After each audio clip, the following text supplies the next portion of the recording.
How did I end up in this situation? No one prepares you for the silence before it begins.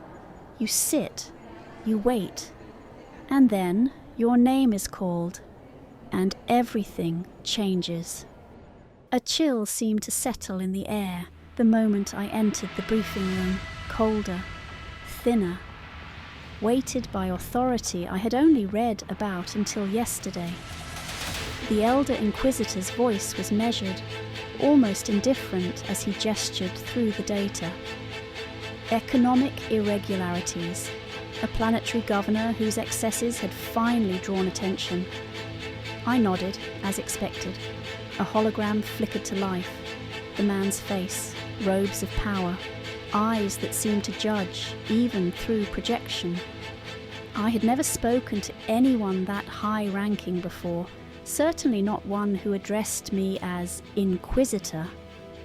The title still felt like a borrowed uniform I hadn't earned. The instructions were clear. I was to leave at earliest convenience and travel to the designated system, find out what the situation was, and ensure that the economic indicators would return to the expected levels. What was not explicitly said, it didn't need to be, was this, by any means necessary.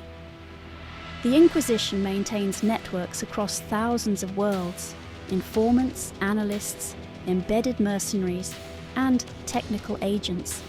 They are not inquisitors, but they serve our purpose, sometimes willingly, sometimes out of fear. On this world, a local cell had flagged the anomaly. I was to meet them in a safe house upon arrival. They would brief me further. They had seen enough to raise the alarm, but not enough to act. That would be my task.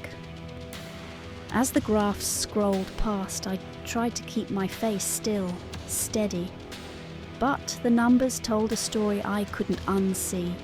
Vast surpluses disappearing, labour costs impossibly low, population metrics that didn't align with declared birth rates. Something was wrong beyond mismanagement, something more sinister. He gave me coordinates and a name. That was it. No ceremony, no council. Just a silent understanding that I was now responsible for a world-sized problem. I should have felt honoured. Instead, I felt watched, not just by the elders, but by the Inquisition itself, the institution I now served, or perhaps that now claimed me. I was one of them, in name, in uniform, but not yet in understanding. I graduated yesterday, now investigating a governor ruling a whole planet. What could possibly go wrong? How did you like this episode? Let me know in the comments, and don't forget to subscribe.